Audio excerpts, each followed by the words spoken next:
Now I will introduce our moderator.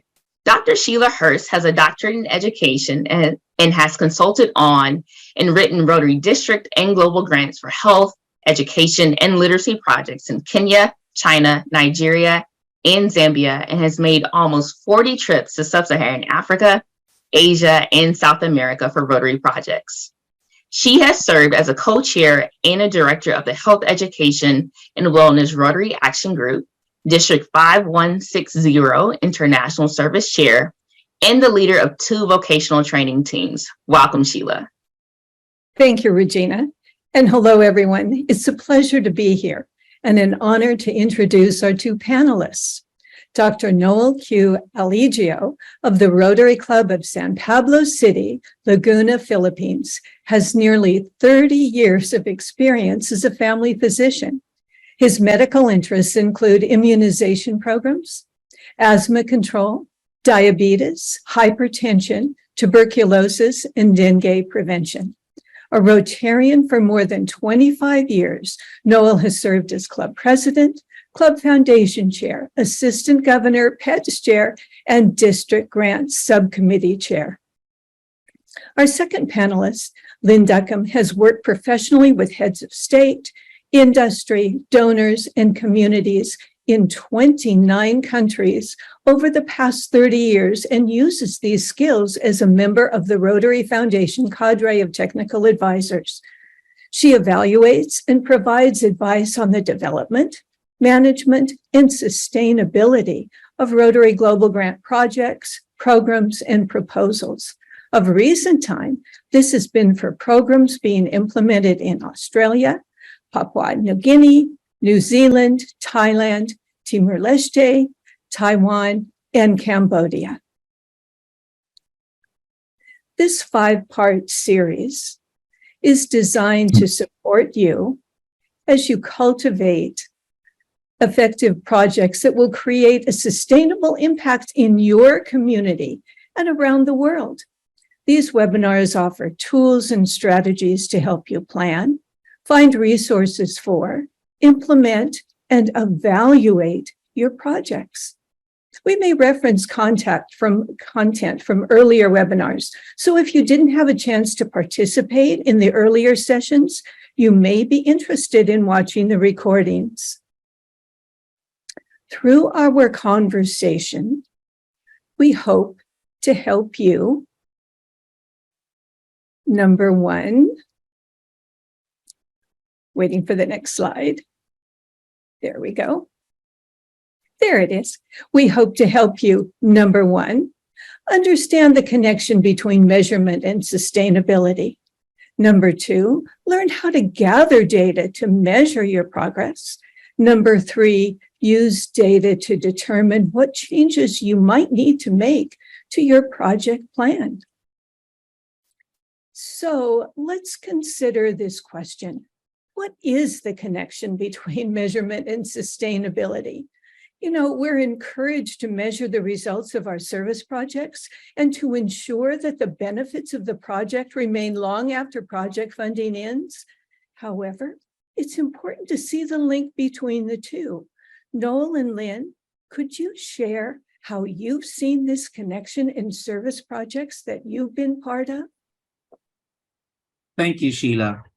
A project built on a well-designed plan will definitely produce long-term results, as discussed on webinar number 2. An example is our technical vocational project for senior high schools in the Philippines in order to provide skills to students and qualify them for vocational work. It's a collaboration of the Department of Health, schools divisions, the school itself, and the Rotary Club. We identified the school's capacities, strengths, and also their limitations, and came up with a project design to fill in the gaps of the program. Included in the project design are data gathering and collection, done also by the school with defined parameters agreed upon by the stakeholders. With this data, the project was always placed in focus of its goals, bringing in more workforce and enrollees to the school, and with equipments provided, the project was able to produce qualified workforce for national certification levels. Stakeholders realized that they were right on track because they were able to attain their objectives. We had feedback meetings to assess the progress of the project and make necessary adjustments, especially during the pandemic. Data gathering and feedback meetings are essential to keep the program in check. So, with empowered stakeholders holding proper motivation to monitor their progress and continue on learning will produce long-lasting results. Now, the next slide, which is the building blocks to impact, you will notice that this diagram here shows that the impact of the theory of change. We want you to be able to define your inputs, outputs, expected outcomes, and intended long-term positive change, or what we call impact, that the project seeks to accomplish. A theory of change may sound intimidating, but it is simply an explanation of how a program will achieve an intended impact and in what circumstances. In the next slide, when designing a project, we should not be satisfied with grand numbers, but we are to measure beyond the numbers, seek to change and improve lives with change that is lasting. So let us apply these building blocks to my previous example. Our output would be increased in number of enrolled students in vocational courses, and with further inputs of training provided by the school to produce qualified graduates for national certification, able to apply for work, this being our outcome. And by this model and data gathered by the school on the number of graduates with jobs, this will be adopted by the City Schools Division to be applied to all city high schools in the city. This will be the project's impact. How about you, Lynn? Pardon me. Thanks, Noel. I think just building on what you're saying, I think it's really important that we have well thought through and research projects, and having that, we're more likely to have sustainable results. So to see the impact of our work, we need to measure what is happening, and we need to do that ongoing throughout the project, as well as right at the beginning and right at the end. And in fact, even after that, so a couple of years later. Measurement builds on the foundations of sustainability, and it's really, really important we do that. Being able to measure and to demonstrate long-term results is not just about being able to brag about how good we are. It is about being able to teach us about the different situations and opportunities. It's also about allowing us to understand some of the challenges that have been happening and to make that positive difference. Things keep changing. We know that. Politics, floods, COVID-19, fires, earthquakes, extended droughts, family deaths, they will impact a project. Sickness, they can all impact our projects, their aims and their timelines. So ongoing monitoring and evaluation of a project by the beneficiaries and the partners on the ground actually helps to identify the challenges and the changes really quickly and keeps the project relevant and sustainable. So ongoing regular monitoring evaluation also means that final reporting is so much easier as the story has been being told along the way and all the parties have been communicating. Sheila. Thank you, Noel and Lynn. This has been a helpful discussion to better understand the importance of measurement and how it relates to sustainability. But what are the different ways to measure, and how is it that we know what measurement to use at each phase of a project?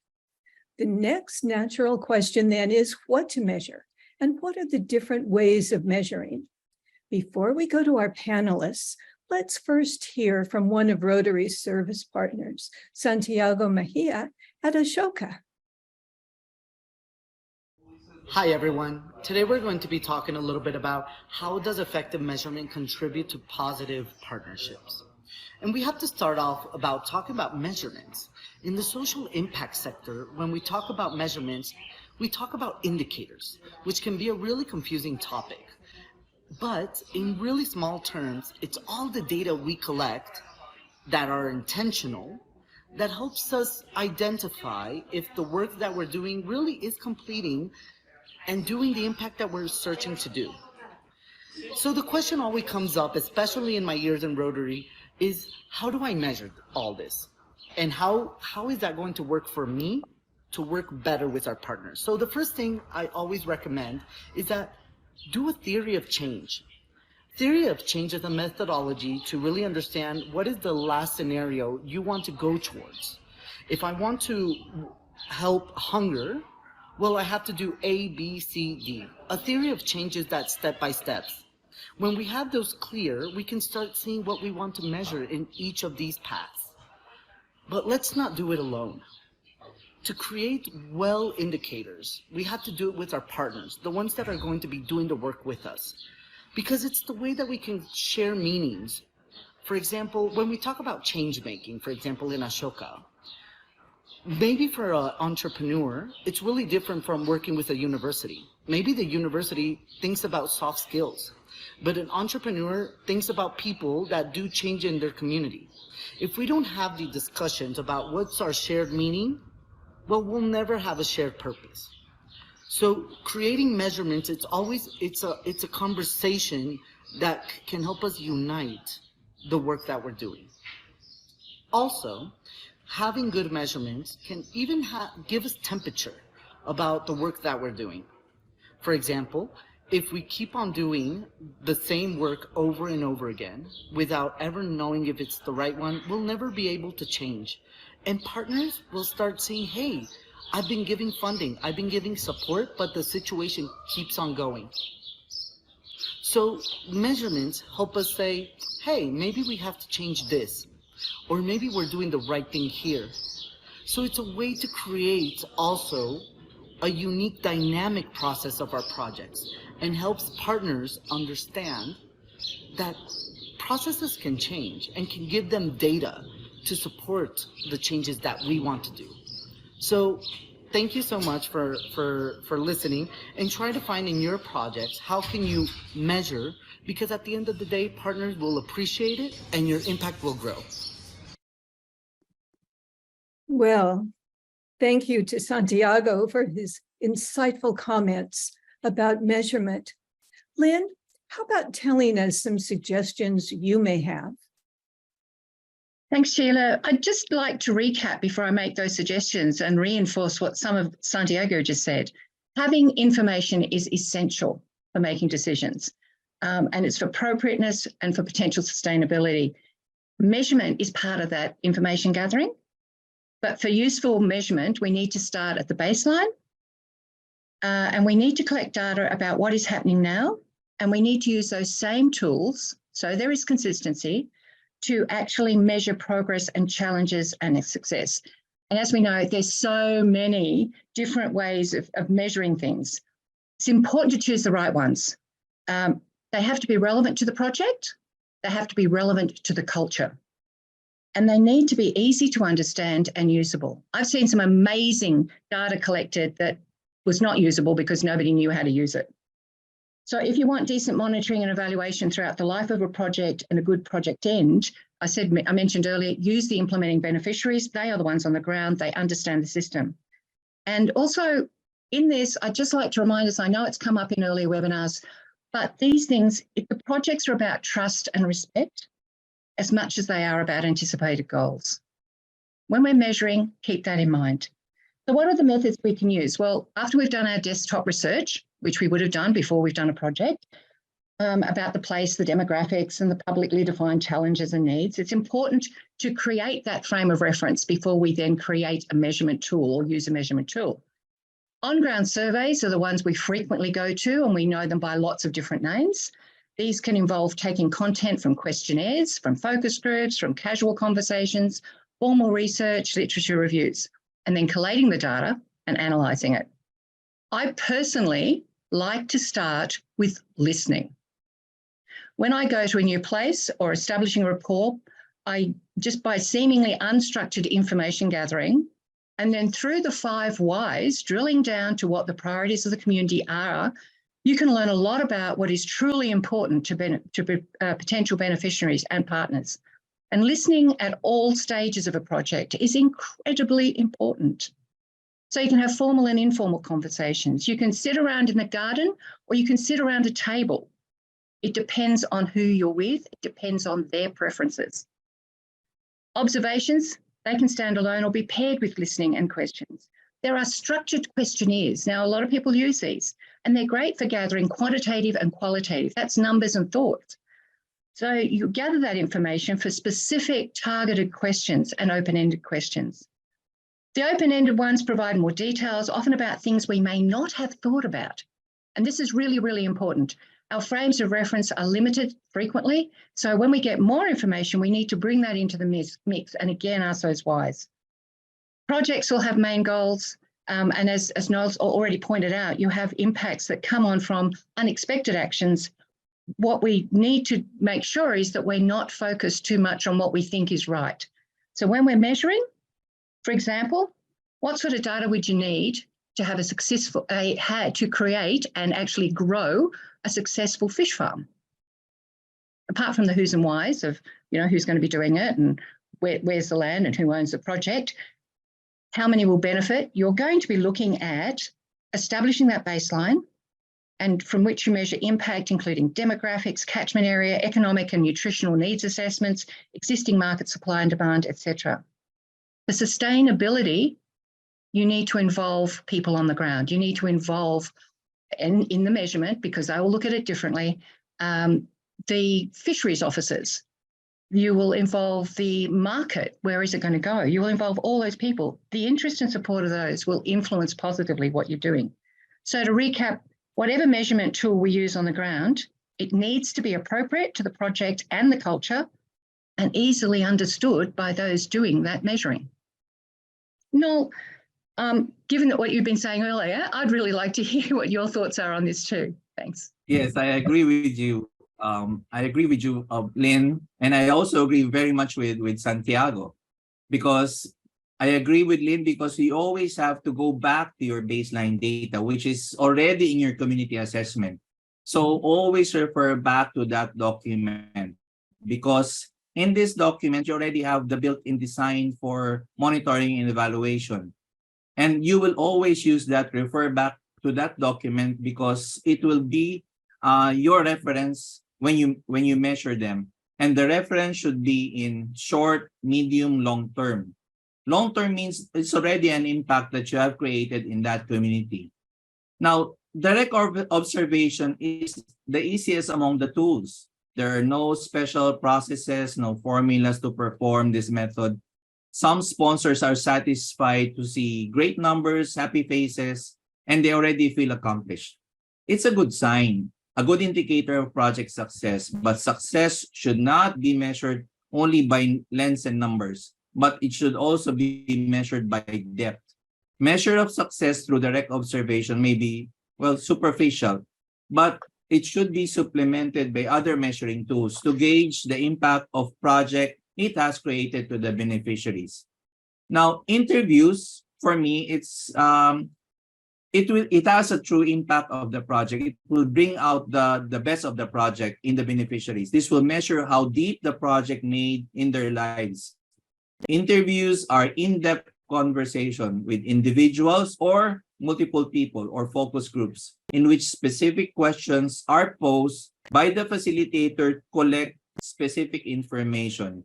Interviews should be done across all sections of community, both selective and random processes, and do good numbers of interviewees, getting a good representation of all the sectors. Interviews may be cumbersome, it will be tiring, and it will require you much effort. But I guarantee you the data from interviews can be revealing in the effect it made. Analysis of this data would provide the next course of the project and can serve as motivators, as Santiago mentioned in his video, for all stakeholders to continue on. Back to you, Sheila. Well, thank you, Noel and Lynn. These are great examples that you've given us. But, people may still wonder, where do they find support for measurement and data collection if they don't have the expertise? You know, this is an issue for many clubs engaged in service projects, and they really want to design well and demonstrate results, but there just isn't time to become an expert in everything. Well, fortunately, the Rotary World Network provides many resources for us to tap into to find the relevant expertise. Webinar number 3 highlighted a number of those resources for those who would like to return to that recording. And I'd like to ask Noel and Lynn to share their experiences with other technical experts in the Rotary world. Thank you, Sheila. Well, I have 2 groups in mind that can really help us with this effort. The cadre of technical advisors, in which Lynn and I are members, are Rotary volunteer members around the world who have professional experience and expertise in areas of focus of the Rotary Foundation and also in financial auditing. Cadre members receive online and in-person training from Foundation staff and guidance and oversight from Rotary staff and cadre leadership. Now, cadre members advise Rotary members and Rotary clubs who are planning or working on global grants and other service projects, especially on topics like community assessments, monitoring and evaluation, sustainability, and financial management. Many have expertise in measurement, and you can definitely call upon them to support your club to determine appropriate measurement tools and means of collecting data. Another group is the Rotary Action Groups. These are independent Rotary-affiliated organizations whose members have expertise in a particular subject that may include or relate to one of Rotary's areas of focus. They advise on community assessments and how to involve community stakeholders, budgeting, as well as monitoring and evaluation. They also offer direction on identifying partners and funding resources. You can also make use of external partners like universities and research institutes. Cadre and Rotary Action Groups contacts can help you liaise with others to help. In the global grant application, you can include the budget for monitoring and evaluation, which can pay for any entity hired to do the monitoring and analyze the data. Ongoing monitoring and measurement is itself a measurement of sustainability. It just showed that a project that continually produces benefits and continually grow has already created an impact. Over to you, Lynn. Thanks, Noel. Just a bit more about cadre, because there's a whole swag of us out there doing this. What we do is help right from the beginning. We can actually help, and I've been doing this as well, and I know Noel has, help in terms of clubs writing proposals so that we can actually look at what you're writing. If you've got concerns, help you in the direction of what is needed to make something that is sustainable. It's how best to measure it, how best to actually work with the people on the ground, work with those who've asked for assistance. So I encourage, as I've mentioned earlier, I encourage the beneficiary communities to actually provide regular stories about what has happened in the past month, and the partners on the ground to provide actually formal, well, their stories, 6 monthly reports about what's been going on. From that, we learn, and we learn so much. We as Rotarians learn, and so do they, about what we can do going forward. And that's one of the cadre's roles. And as cadre, we all talk to each other as well. Now, another resource that we all can access, and it's often overlooked, is our district international service chairs and our district resource networks. And I'm laying bets a lot of people haven't even thought of them. Service chairs are responsible for finding and recruiting experts from within the district, and they create these resource networks, and clubs can actually access these people to strengthen their projects. There's a heck of a lot of information out there amongst our Rotarians. And if we think of our district resource network as a huge library or as a consulting firm that we're not paying, or we're paying volunteer rates, then we can avoid spending loads of money on a short-term transient consultant who may or may not actually have the knowledge we need. And as a consultant for much of my life, I can say that. But we can get our own Rotary members who may have professional technical skills and experience that we need, and who are ready to mentor clubs as they develop the projects. The areas of focus managers are also another really good resource. So please reach out to and use these Rotary resources from early on in a project's development. Their experience can help us with measurement capacity and appropriate design. Projects without a strong foundation will be unsustainable. I can assure you of that. I've seen so many of them. And their impact, both good and bad, will be incredibly difficult to measure. Back to you, Sheila. Well, thank you, Lynn and Noel. We've had an opportunity to hear some of the resources that are available, but there's another question that's sometimes asked. Why should data be collected throughout the project and not just at the end? You know, many people assume data collection takes place at the end of a project.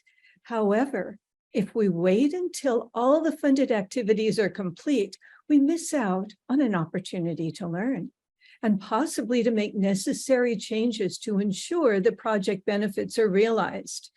Therefore, I'd like to ask Lynn and Noel to share their experience gathering and using data throughout a project, and what were the results?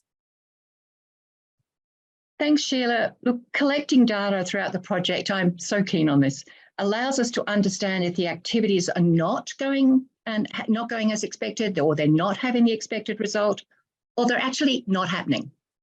And the project has to shift its approach or timeline. And I've seen this many, many times. And I'll give you one recent example. This is a complex community project in a remote rural area.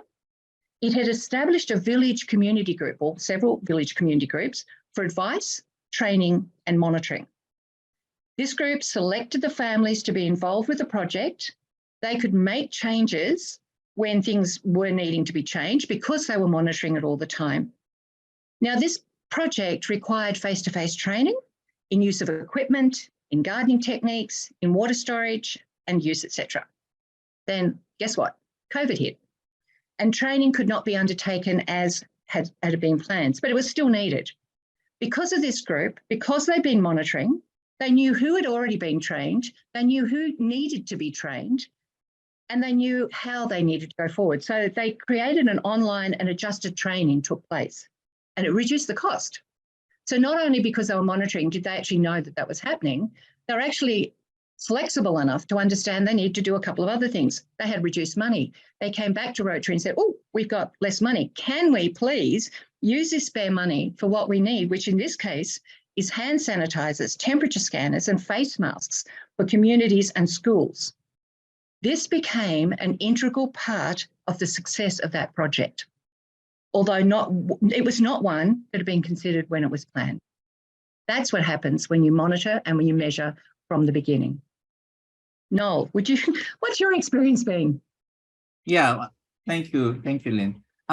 Like what Santiago's mentioned in his video, the project might reach in a certain point of stagnation, or in there's monotony in what you've been doing, and the stakeholders are quite, let's say, rather bored with their outcome, and they're all probably the outcome is not really what they expected. So I think there's a point where in the middle of the project that we can re-strategize our method so to increase our output and probably achieve our impact much faster.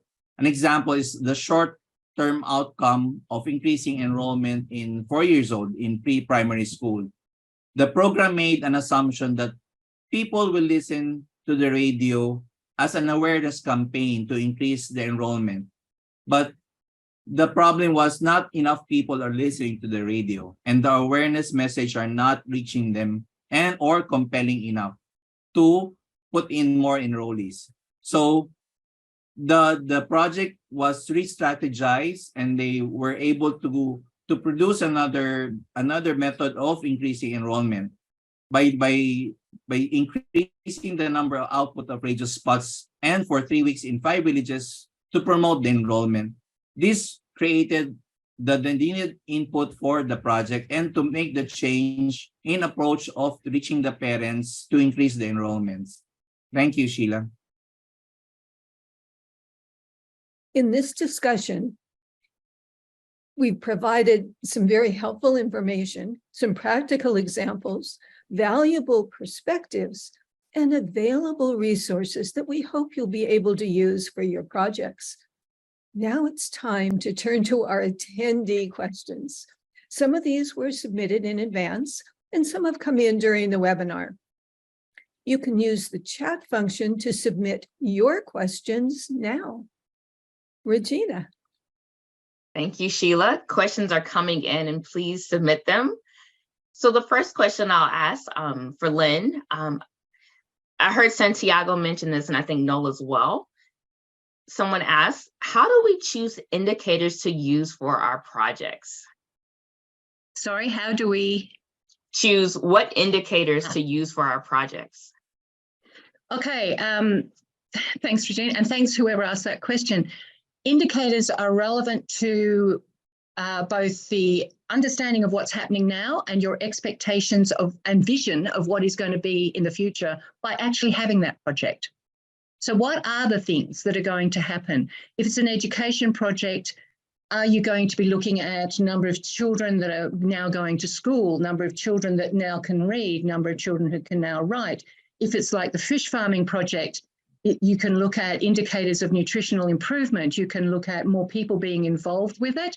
So you've got a greater economic development going on within that community. You can look at the indicators of, it's not just the individual goal, it's also that ripple effect.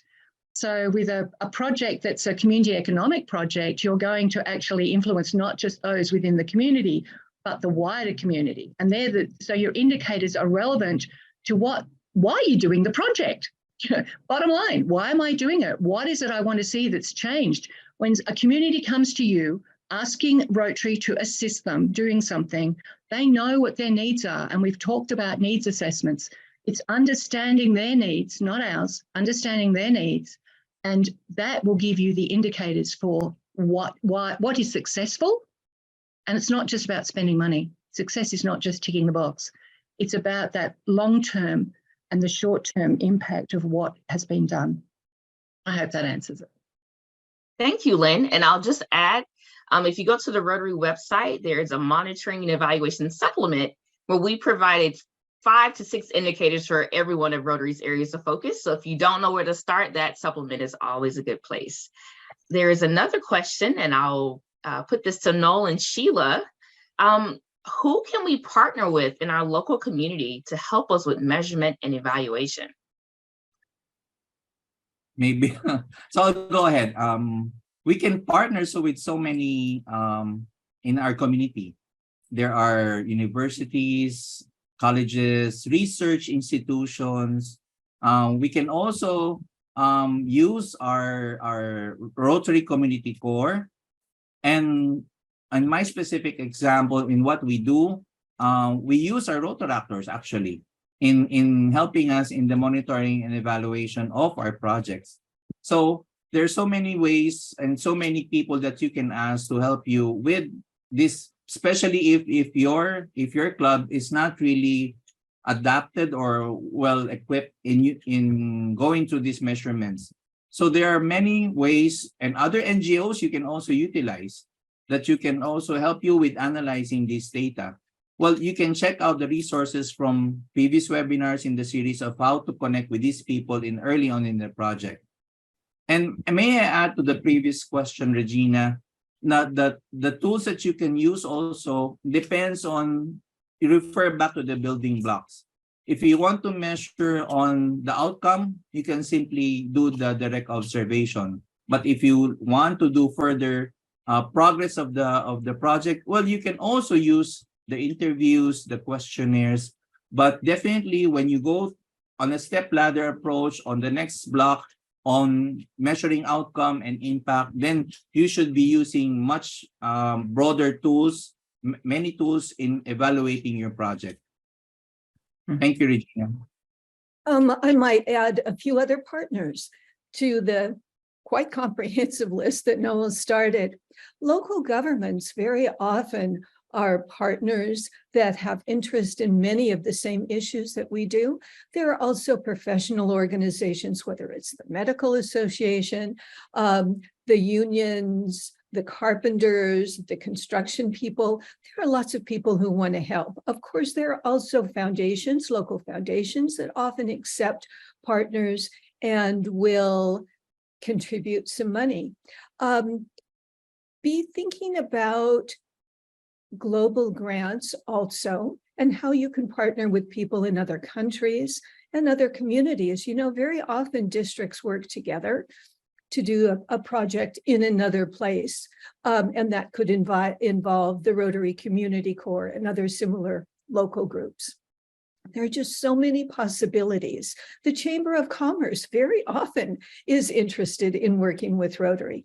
So as Noel started and as Regina suggested, and the question was, what are some options for getting involved with other people? And in terms of marketing, that's wonderful to use social media and collaborate on that also. Thank you. Thank you, Sheila and Noel. A question for you, Lynn, and anyone else on the panel. Someone has said, you keep mentioning output and outcome. Can someone explain the difference between the two, between an output and outcome? I'm happy to do that. Actually, I have to admit, at one point I worked for the Canadian government and we discovered that Canada and Australia think about these things differently. So it's not surprising that there is confusion. The simple way I look at it is an output is something that is a direct result of an activity that you've done. You can go tick, done. So I've actually gone and bought the photocopier, tick, done. That's an output. I've actually done it. I've gone to this place, tick, done. Your outcomes are actually a reaction to is what has happened by all these other things that you've been doing. It's the result of all your activities. It's the result of the changes that you've been putting in place. That is an outcome. And that leads to your long-term change as well. So you've got midterm, you've got long-term, but your outcomes is that combination. Output, you think of it as a tick box, much more. I do anyway. No? Yeah, I agree, Lynn. So the output is just the results, the immediate results of your project. But the outcome is rather the behavior change that will come out from your beneficiaries, from the projects that you have done. So this is more of the reaction, correct, Lynn? That's the reaction of the individuals, the families, the communities, the groups that you have done your projects. That will lead to a much higher goal, which is impact, which is already probably a policy change in your community and your beneficiaries. So probably those are or I can put it simply, it will be your short-term, mid-term, and then your long-term goals. So to make it simple. Thank you. And while you two were answering, there was a follow-up question to that one. The question is, since most projects are very short-term, less than a year or 2 years, would it be more appropriate to use process indicators? And I think that means more looking at those process indicators versus using those impact indicators. Noel, Sheila, Lynn, anyone? Curious to hear your response. I'll follow Noel on this one because I'm guessing what he's going to say. Yeah, because yes, of course, the indicators are also will serve you as a guide of how your project is going through. It's you can actually in your community assessment you can already put in your indicators, but of course you put indicators for your output, you put indicators for your outcome, and then a final indicator for your impact. So this will be your guide on what have you accomplished in your short-term, mid-term, and then your impact goals. So the indicators will help you put up the numbers and probably help you focus on the project's path if you are going, progressing, and improving. And then you should also, as you go along, put in more inputs as you go along the project. So probably you can revise, re-strategize all the inputs that you can put into the project so you can continue on improving those projects, leading to your impact. How about you, Lynn? Thanks. I was just going to make the comment to start with, and this is something I find Rotarians do a lot, and many people do. A project life. If it is buying a piece of equipment, and you're not going to worry about the maintenance, you're not going to worry about anything else, then okay, you can say, the project is done in a year, tick, done, finish.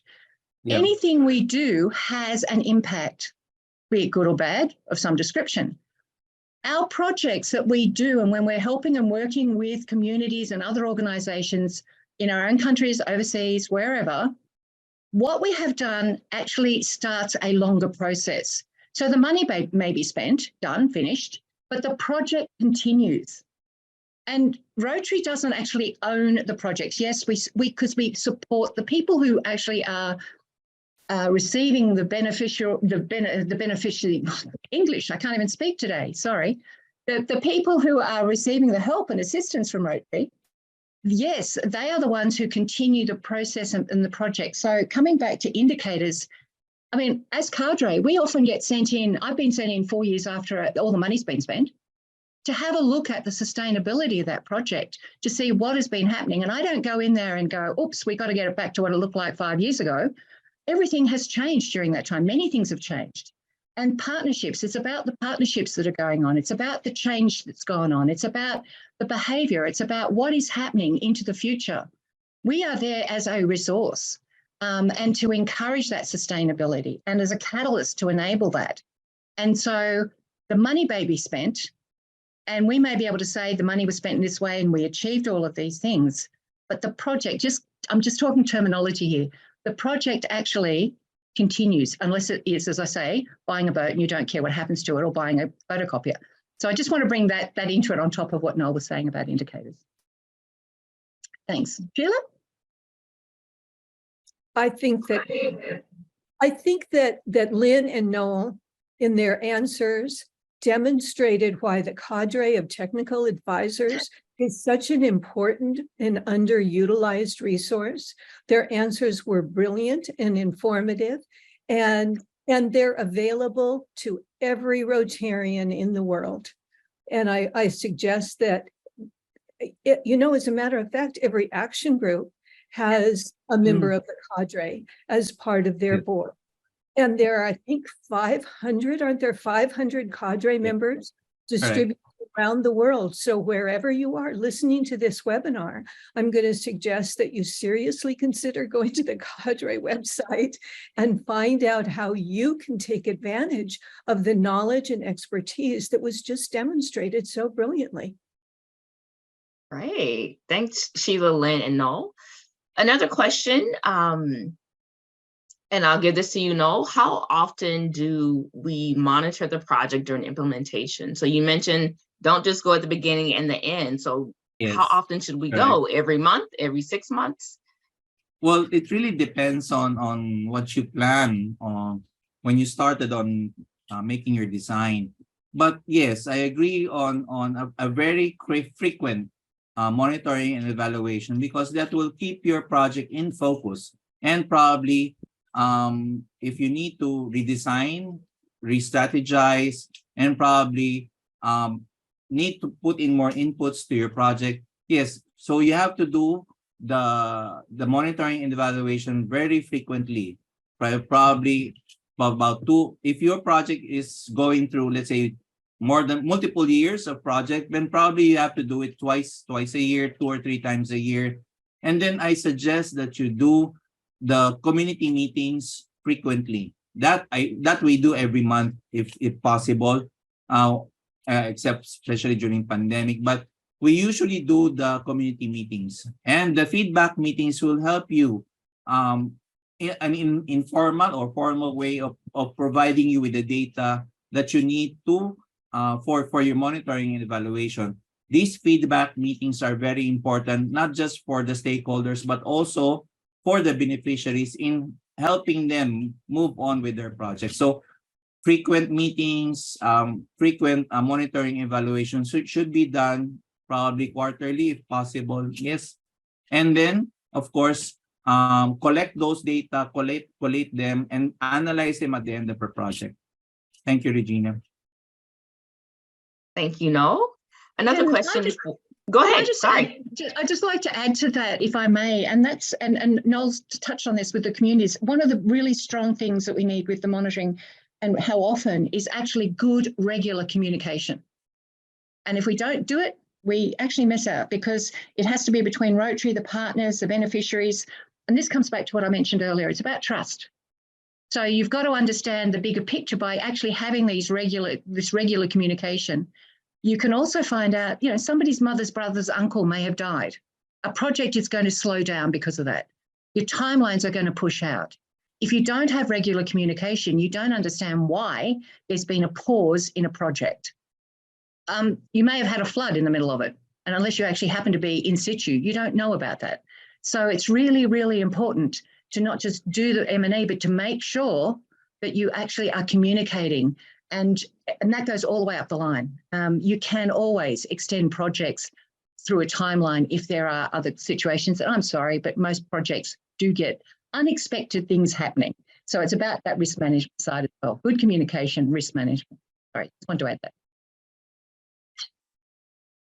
Thank you. Another question for the panel. My club is so new to international projects. How do we even get started thinking about measuring impact? What will be a first step for clubs who aren't used to doing international service or doing their first global grant?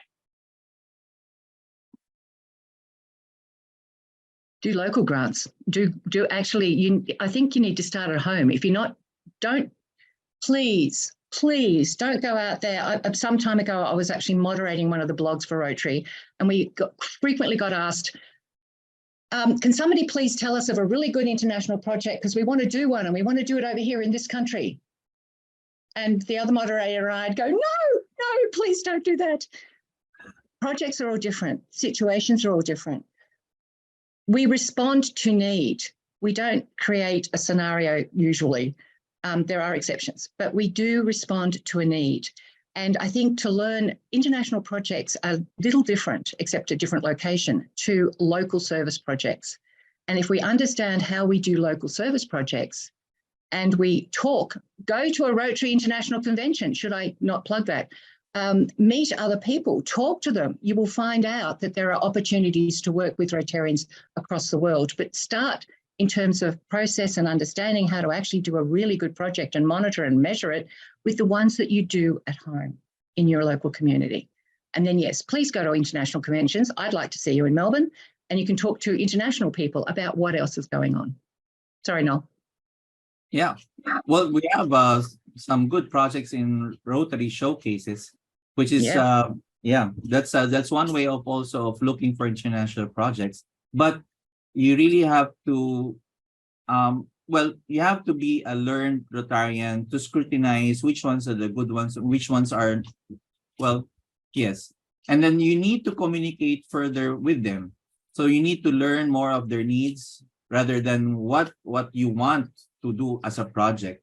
So it's a better understanding, communication, and if it's possible, you can also relate to the beneficiaries themselves, so you can also learn from them. So the specific needs, and probably you can do more improvement and project design improvement on what has already been proposed to you. So I suggest that when you heard of an international project, reach out to the beneficiaries, learn from them, learn their needs, and probably understand their plight of the situation, and then probably you can make the improvement of their project. Thank you, Regina. So just one quick addition to the comprehensive overview, and that is there are club to club in addition to district grants. And one way to do a club to club project is through a sister club relationship. And those sometimes can happen somewhat spontaneously. Rotary clubs learn about each other. They build a relationship of trust, some words that Lynn and Noel have used. And they find and discover an interest that they share, and they work together to create a project, maybe going to other clubs or to their district informally, and that eventually might build into a longer and a much larger relationship, and possibly even a global grant. We've seen that kind of situation develop before. Yeah. Thank you, everyone. So our last question from the audience, and I will give this one to Sheila. Why is measuring the impact of our service so important to Rotary? Well, it certainly is important. And I think there have been a number of references to that during the conversation from our panelists also. Priority number one of Rotary's action plan, of course, is to increase our impact. As people of action who are focused on increasing our impact, we must continue to invest in relationships, a word that's come up repeatedly during this session, to make decisions grounded in evidence. We were talking about monitoring and evaluation, and to mobilize our networks to create solutions that last. There's that sustainability word again. Together, we seek to increase our impact by measuring our progress, and sharing the learning generated from our programs throughout the Rotary world, building more momentum, more membership, more resources, and more impact. Thank you, Sheila. I will turn it back to you. So as we wrap up, we'd like you, the attendees, to tell us in the chat one action you will take as a result of this webinar.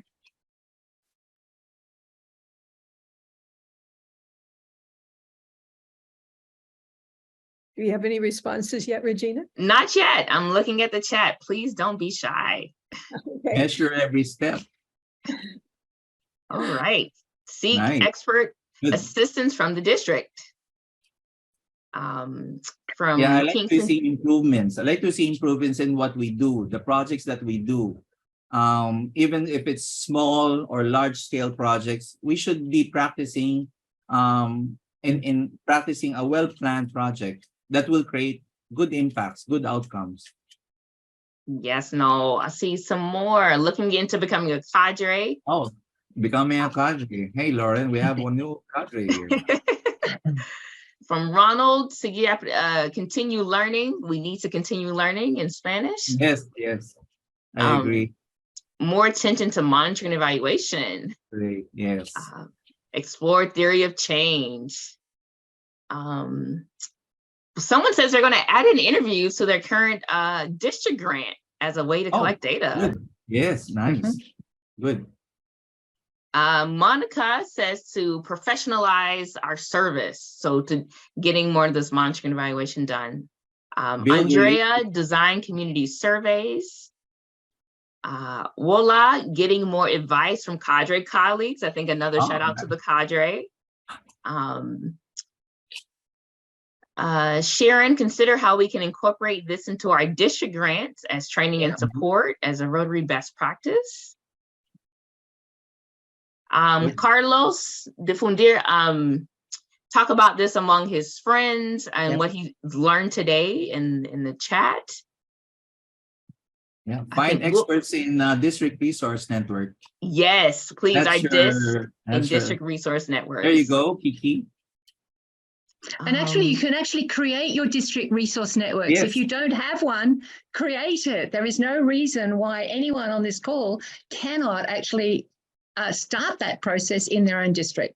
Raise it with the district and make that happen. You'll be amazed at who you've got in your district who've got skills and abilities that you are not tapping into. Yeah. Free experts. Yes, yes. Another person, they're going to interview local students who are working on their wildflower project. More shout outs to the cadre. I think the cadre are getting a lot of shine tonight, which is great. You'll be surprised on how Rotaractors can help you with the monitoring and evaluation. Yes. They're so eager to do this. And they're talented. Yes. Right. They're very talented. Yep. They're the more technical people. So yes, another comment from Monica that she's going to send all of these webinars, the whole series, to all of the members in her district so that they can do better projects. Gracias, Monica. someone is asking already about the DRN on how to develop it.